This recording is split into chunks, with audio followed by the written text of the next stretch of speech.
Las reservas de petróleo y gas de Irán están entre las más grandes del mundo. El país lucha por mantener la electricidad y hasta podría importar gas.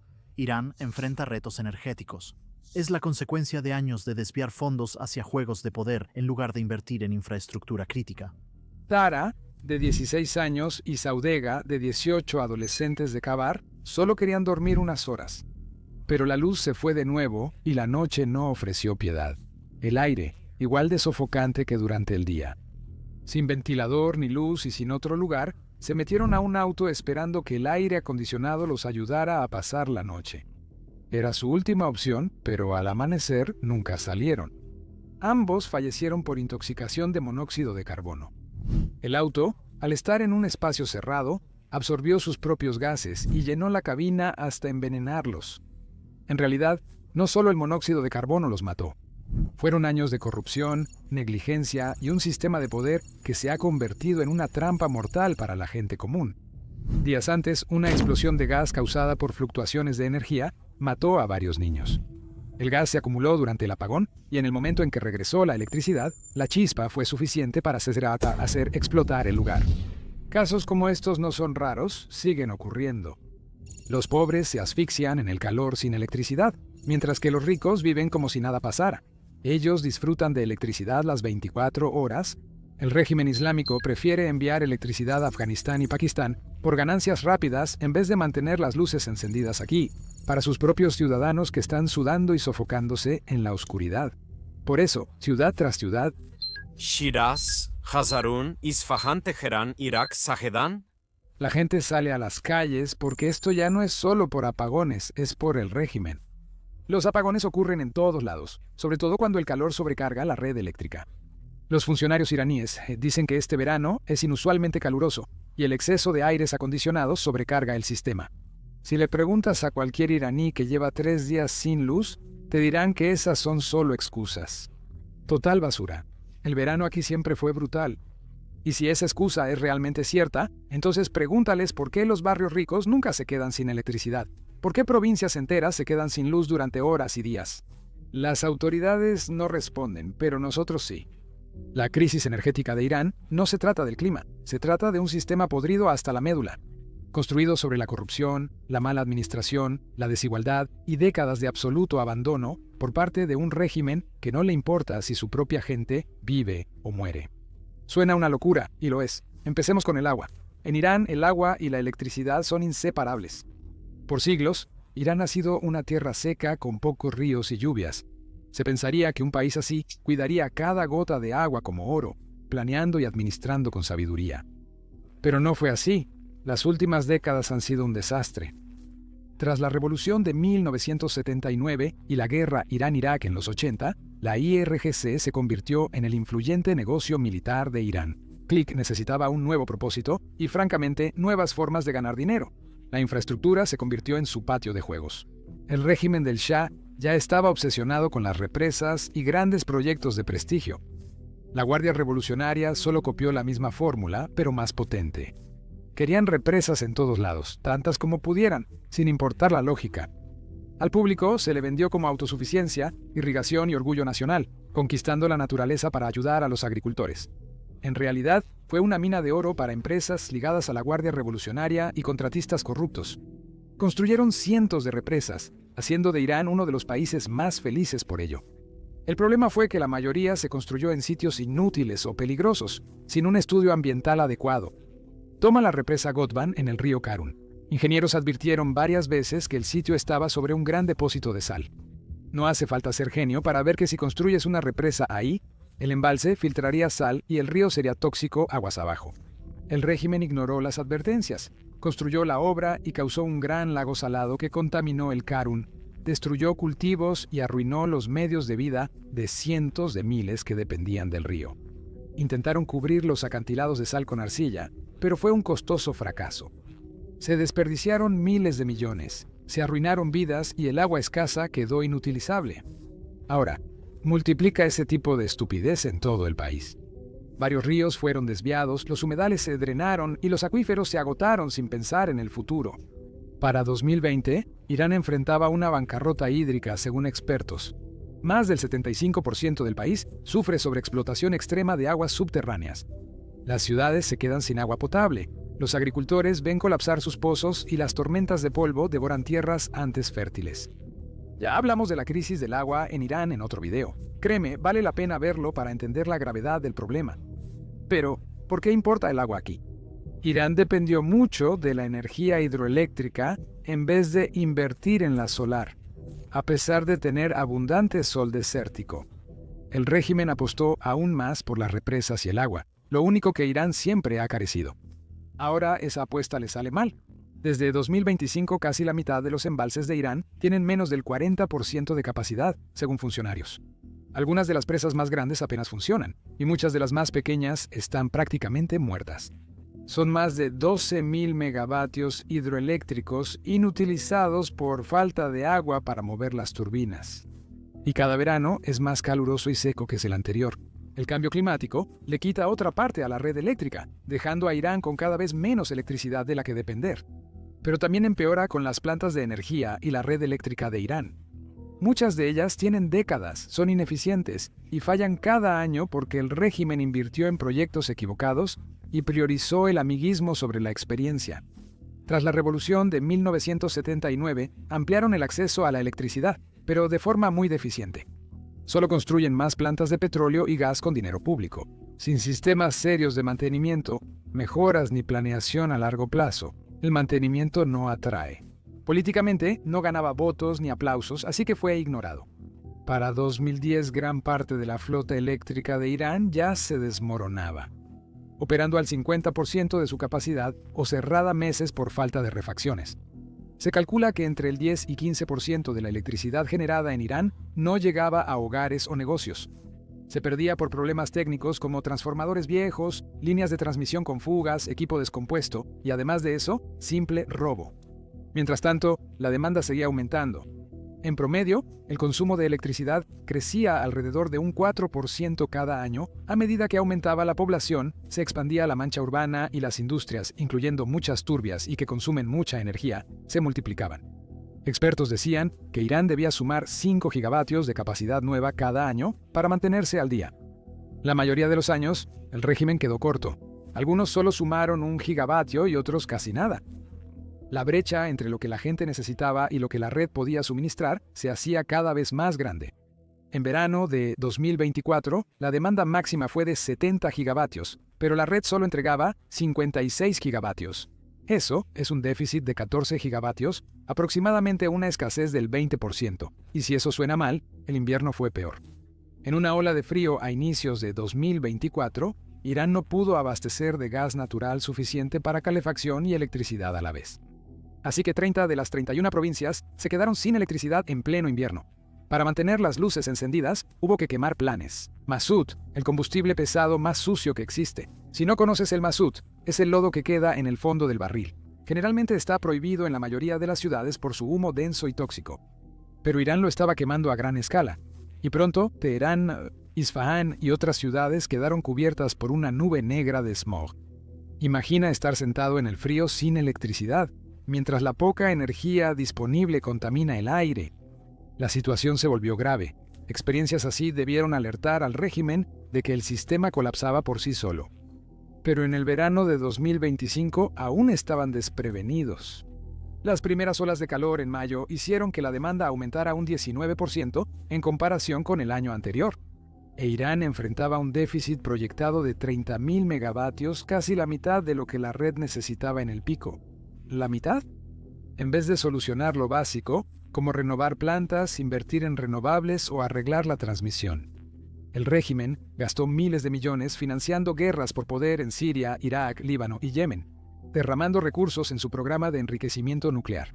Por cierto, consume mucha agua y electricidad y fabrica miles de misiles para intentar borrar a Israel. Antes de la revolución de 1979, Israel ayudaba a agricultores iraníes con técnicas agrícolas, manejo de agua y tecnología de irrigación. Ambos países son áridos y enfrentan los mismos desafíos naturales. Hoy, Israel lidera en desalinización, reciclaje de agua y exporta sistemas de riego, mientras Irán sigue rezagado y enfrenta sus propios fracasos. Entonces, ¿cuál es la gran solución del Ministerio de Energía de Irán? Apagones programados, súplicas a medias y amenazas abiertas. No estoy exagerando. Declaraciones oficiales literalmente suplicaron a los ciudadanos que apagaran luces innecesarias, subieran la temperatura del aire acondicionado y ayudaran a la red eléctrica, advirtiendo que si no lo hacían, el gobierno simplemente cortaría la electricidad. Se pidió a oficinas gubernamentales y bancos cerrar antes o abrir solo días alternos. En julio de 2025, las zonas industriales estuvieron sin luz 4 días a la semana y las fábricas operaban a media capacidad o cerraban. En una zona industrial cerca de Teherán, 3.000 de las 5.000 fábricas simplemente dejaron de producir por completo porque no tenían electricidad, mientras que el resto apenas funcionaba con una producción mínima. Imagina esa devastación económica, trabajadores enviados a casa sin sueldo, plazos de producción incumplidos, máquinas acumulando polvo. La Cámara de Comercio de Irán reconoció que los cortes de energía costaban a la economía unos $200 millones diarios en 2023 por producción perdida. Es seguro decir que las cifras son igual de malas, si no es que peores, en 2025, y esto se suma a una economía que ya está colapsando. El rial sigue perdiendo valor. La inflación ya superó el 50% anual, y los salarios valen una fracción de lo que solían comprar. Economistas iraníes estiman que hasta el 80% de los iraníes vive en o bajo la línea de pobreza. Eso es el 80%. El desempleo, especialmente entre los jóvenes, es brutal. Los graduados educados se quedan en casa sin hacer nada, sin trabajo, sin ingresos, sin oportunidad de construir un futuro. Atrapados en casa viendo a la élite mandar a sus hijos al extranjero. Imagina ser joven, desempleado, sin dinero, sudando en un departamento a 45 grados Celsius, sin aire acondicionado ni internet. Solo queda sentarte en la oscuridad y pensar por qué tu vida es así. Ese resentimiento no desaparece, se acumula. Y es exactamente lo que está impulsando tantas de las protestas. Luego está la comida, que tampoco se ha salvado. Aunque el régimen prometió proteger la agricultura en Karman, los agricultores informan la pérdida de casi 60% de su cosecha de cítricos y gran parte de los dátiles. Todo porque la electricidad falló cuando la necesitaban o no volvió a encenderse. Las bombas de riego fallaron al irse la luz, los pozos se secaron o la mayoría de los motores se quemaron por picos de voltaje. Para los agricultores, significó perder ingresos y el trabajo de la temporada. Para el país, eso significó precios más altos de los alimentos, suministros más limitados y otra capa de crisis encima de todo lo demás. En ciudades del sur como Abbas y Bandar Abbas, los cortes de energía afectan más que solo negocios o equipos dañados. Ellos deciden si la gente puede sobrevivir al sofocante calor del verano. Con temperaturas muy por encima de los 45 grados Celsius, cuando el aire acondicionado se apaga, los departamentos se convierten en hornos. Así fue como Tata y Sadega, esos dos adolescentes de Kabar, terminaron asfixiándose en el auto de su padre cuando ocurrió el apagón. Incluso cuando la electricidad regresa, trae sus propios peligros como las subidas de voltaje que provocaron una fuga de gas, la encendieron y terminaron en tragedia. Para esos niños, su madre, Mina, confesaba que temía dejarlos solos en los apagones, segura de que algo malo pasaría. Y al final, tenía razón. Y a pesar de todo esto, el gobierno ni siquiera ha mostrado una pizca de simpatía. En 2025, el presidente de Irán apareció en televisión y culpó al pueblo, algo impensable. Según él, los iraníes eran culpables por consumir mucha electricidad, aprovechar energía barata mucho tiempo y ser derrochadores. Imagínate, quienes pasan días sin luz ni aire acondicionado son acusados de ser el problema. Eso no es liderazgo, sino manipulación nacional. ¿De qué sirve la electricidad barata si la red ni la suministra? Otras veces le echaban la culpa a la naturaleza por muy poca lluvia o demasiado calor. Y claro, el cambio climático ha empeorado las cosas. Pero lo que nunca admiten es que la crisis energética de Irán es en su mayoría provocada por el hombre, y lo increíblemente ineficiente que es, y lo atrasado que está el sistema energético bajo su supervisión. Debido a la negligencia y la corrupción, Irán tiene la segunda reserva de gas natural más grande del mundo. En teoría, podría ser una superpotencia energética, pero en la realidad, la gente se congela en invierno y se asa en verano. Porque así de mal se administra esta riqueza. Para quienes argumentan que las sanciones y el aislamiento son parte del problema, sí lo son. Irán no puede importar turbinas modernas, repuestos ni recibir inversión extranjera para ampliar la producción de gas o modernizar plantas de energía. Aunque tras el acuerdo nuclear de 2015 se levantaron sanciones y Irán recuperó miles de millones en activos, el régimen no aprovechó bien la oportunidad. En vez de modernizar plantas, reparar la red eléctrica o invertir en energía solar y eólica, que Irán tiene en abundancia, Destinaron fondos a proyectos de prestigio, juguetes militares y contratos lucrativos para la Guardia Revolucionaria Islámica. La red eléctrica sigue obsoleta y la participación de energías renovables en Irán es muy baja, pese a su abundante sol y viento. Pudieron diversificarse, pero no lo hicieron. Los ingresos del petróleo y el gas se trataron como cajeros automáticos personales para los que estaban en el poder, mientras que la gente común se quedaba pudriéndose en apagones. Lo que lo hace peor es que la electricidad que Irán sí producía era rápidamente desviada por las élites. Y, aunque no lo creas, mucha de esa energía barata se usaba en la minería de criptomonedas. Sí, el Bitcoin es una gran parte de la historia de la crisis energética de Irán. Irán se ha vuelto uno de los mayores centros mundiales de minería de Bitcoin en los últimos años. La electricidad es de las más baratas del mundo porque está muy subsidiada. Si eres ciudadano común, aún pagas centavos por la electricidad. Si eres empresario con conexiones o diriges una operación industrial, puedes obtenerla casi gratis. Debido a las fuertes sanciones a la economía de Irán, algunos internos aprovecharon la electricidad barata para minar Bitcoin y venderlo en el extranjero por dólares o euros, evadiendo así las sanciones. Desde 2019, el gobierno legalizó la minería de criptomonedas. Ofrecieron tarifas eléctricas ultra bajas, mucho menores al costo subsidiado, si los mineros entregaban parte de su Bitcoin al Banco Central. ¿Adivina quién entró? La Guardia Revolucionaria y su red de empresas semioficiales. De repente, enormes almacenes con equipos de minería surgieron, consumiendo gigavatios de electricidad. Varias eran empresas conjuntas con compañías chinas que buscan energía barata para la minería. Se decía que una instalación cerca de Teherán consumía tanta electricidad como 11 provincias. Analistas estimaban que Irán aportaba entre 4 y 5% de la minería mundial de Bitcoin en su punto máximo. Eso es mucho. Un alto funcionario admitió que las operaciones mineras conocidas consumían entre 600 y 2.000 megavatios de la red eléctrica. Para ponerlo en perspectiva, ese número superior equivale aproximadamente a la producción de una planta nuclear a gran escala. Durante los picos de verano, mientras las familias comunes soportaban un calor extremo, hasta el 20% de todo el déficit energético de Irán era consumido por las granjas de Bitcoin. YouTube acaba de hacer un anuncio asombroso. Está pagando a los creadores $64 millones por día. ¿Por qué? Bueno, porque YouTube no tiene suficientes creadores. Por eso ves videos con menos de 1,000 vistas en tu página principal. Eso no significa que todos deban iniciar un canal. Si alguna vez pensaste en iniciar un canal de YouTube o uno sin mostrar tu cara, ahora es el momento ideal. YouTube paga millones diarios a creadores y ahora impulsa más que nunca a canales nuevos y pequeños. Estoy seguro de que tienes muchas preguntas sobre cómo iniciar y crecer un canal. Recibimos correos de algunos de ustedes frecuentemente. Decidimos reunir todos nuestros consejos sobre YouTube en un solo video gratuito. Así que, si eres alguien que está interesado en comenzar su propio canal de YouTube, puedes ver ese video aquí en YouTube, dando clic en el enlace en la descripción o en la tarjeta que aparece en tu pantalla. Esto provocó indignación. En 2019, la gente protestó por el alza de la gasolina y recorte de subsidios, mientras la electricidad seguía muy barata. Para los mineros de Bitcoin, la gasolina era la forma en que muchas familias hacían funcionar generadores, ventiladores o simplemente mantenían vivos los electrodomésticos básicos durante los apagones. Quitar eso fue como atacar la supervivencia.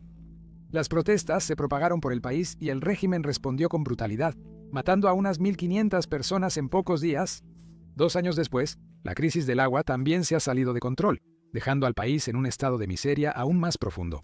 En Juzestán, suroeste de Irán, los grifos se secaron o el agua era imposible de beber por su suciedad. La población de ahí, en su mayoría de la minoría árabe, que durante mucho tiempo fue tratada como ciudadanos de segunda clase, finalmente estalló en protesta, gritando: «¡Tengo sed!». La ahora famosa frase, «Tienen dinero para Gaza, pero no para Juzestán», encendió a todo Irán. La gente pide que no se inviertan miles de millones en Hamas, Hezbollah y Siria de Assad. Mientras los iraníes en casa no podían tomar ni un vaso de agua limpia, el mensaje se difundió por todas partes. Se volvió viral, por decirlo menos. El régimen respondió otra vez con balas, arrestos y caos. En 2022 hubo protestas nacionales tras el asesinato de Mahsa Amini por la policía de la moralidad. Aunque las protestas trataban de libertades políticas, leyes del hijab y derechos de las mujeres, también incluyeron demandas ambientales y económicas. La gente ya asociaba su enojo por la contaminación y los apagones con la tiranía del régimen.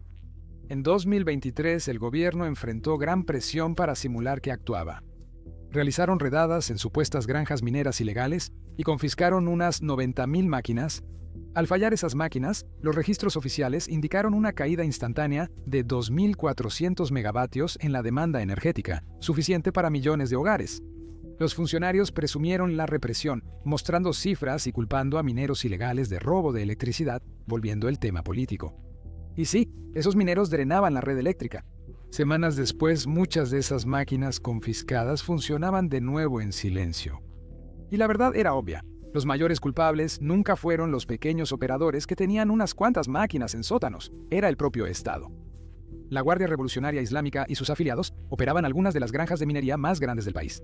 La Guardia Revolucionaria Islámica empezó a allanar mineros privados y confiscar su equipo bajo pretexto de represión. En vez de destruirlo, el equipo volvía a minar bajo control de la Guardia Revolucionaria Islámica. ¿En una base militar o instalación gubernamental que no paga luz? Sí, gratis. Ese es el otro lado de la estafa. En el presupuesto 2025, el gobierno eximió a algunas instituciones de pagar electricidad. Incluye bases de la Guardia Revolucionaria, centros básicos, seminarios religiosos, grandes mezquitas y museos de la defensa sagrada que glorifican la guerra Irán-Irak. Estos lugares pueden consumir electricidad ilimitada sin costo alguno, y qué mejor uso para electricidad gratuita e ilimitada que la minería de Bitcoin. Mientras tanto, la gente común fue golpeada con aumentos en el precio de la electricidad de entre 40 y 50% por un servicio poco confiable, si es que recibían servicio en absoluto. Ahora suma este drenaje de criptomonedas a otra política terrible: exportar electricidad. Y esta es la ironía más cruel.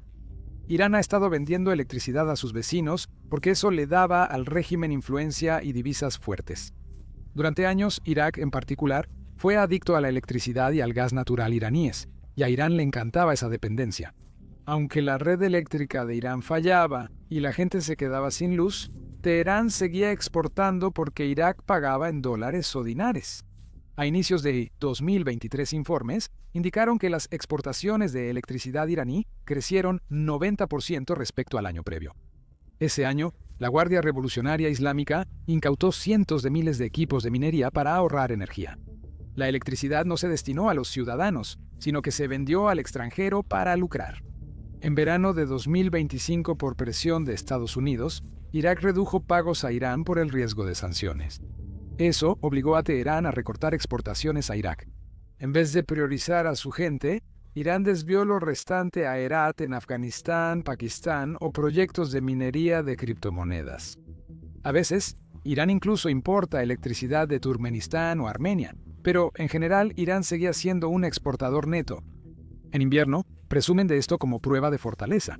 En verano, ante los apagones, los medios estatales dicen que es un intercambio eléctrico y que importan 5 veces más de lo que exportan. La gente no es tonta, ve a través de la propaganda. Todos saben que el régimen antepone contratos y política regional a sus ciudadanos. Pero, ¿quién entre los ciudadanos comunes realmente sufre más?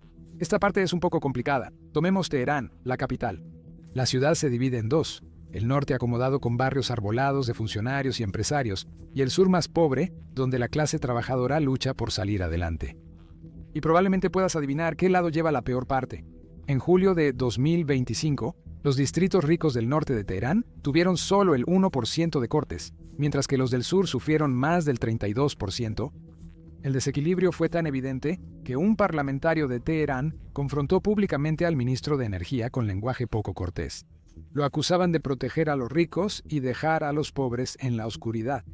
A esto, la respuesta oficial fue que el sur tenía una mayor densidad de población, lo que supuestamente pone más presión sobre la red eléctrica. La infraestructura del norte de Teherán es más nueva y eficiente, por eso hay menos cortes de energía. Ahora, claro, esto suena lógico, pero en realidad, un conjunto de datos filtrado mostró que los distritos ricos del norte, en realidad, estaban usando más electricidad per cápita. Y aún así, no eran ellos a quienes les cortaban la electricidad. En cambio, eran las familias de bajos ingresos, hogares que tal vez solo tenían un enfriador y unas cuantas luces, quienes se quedaban sin servicio durante horas. Un funcionario admitió anónimamente que algunas zonas demográficas y religiosas están exentas de apagones. Todos entienden lo que implica. Zonas como el vecindario del líder supremo, complejos de la Guardia Revolucionaria y ciudades santuario como Mashhad tuvieron prioridad. Fuera de Teherán, parecía la época medieval. Los apagones de 2 horas casi nunca duraban eso. Los cortes duraban hasta 8 días o más. Sin electricidad, los agricultores no usaban bombas. Muchos solo tienen electricidad unas horas en horarios inusuales, como a las 3 antes meridiano, obligándolos a caminar a oscuras por sus campos para salvar sus cosechas.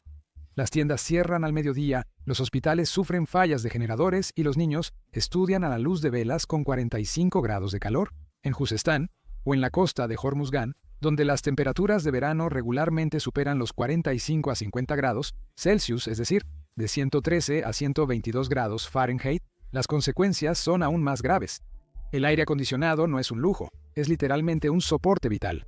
Cuando la red eléctrica falla ahí, puede volverse mortal en cuestión de minutos.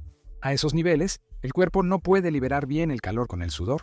La temperatura corporal puede pasar de 40 grados Celsius y provocar un golpe de calor en poco tiempo. Un estudio halló que el calor extremo provoca cerca de 11 muertes por cada 10.000 personas en Irán. Una tasa mucho mayor que el promedio de Medio Oriente y África del Norte, que es de 2 a 3 por cada 10.000. Por eso funcionarios locales pidieron a Teherán evitar cortes de energía en el sur, advirtiendo que es cuestión de vida o muerte. Aún así, los apagones solo empeoraron. Un diputado de Juzestán comentó molesto que ni siquiera durante la brutal guerra entre Irán e Irak, los cortes de energía eran tan frecuentes.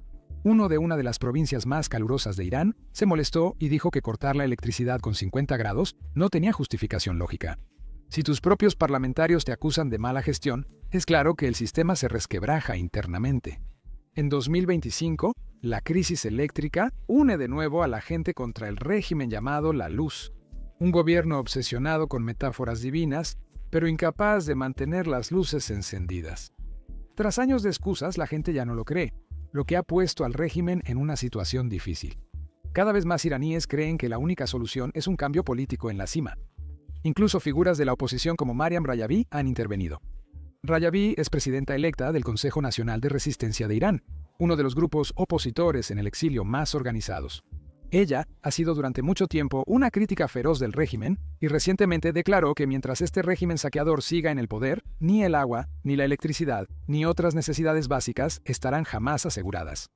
Claro, ella diría eso, ya que ha hecho su carrera oponiéndose a la República Islámica.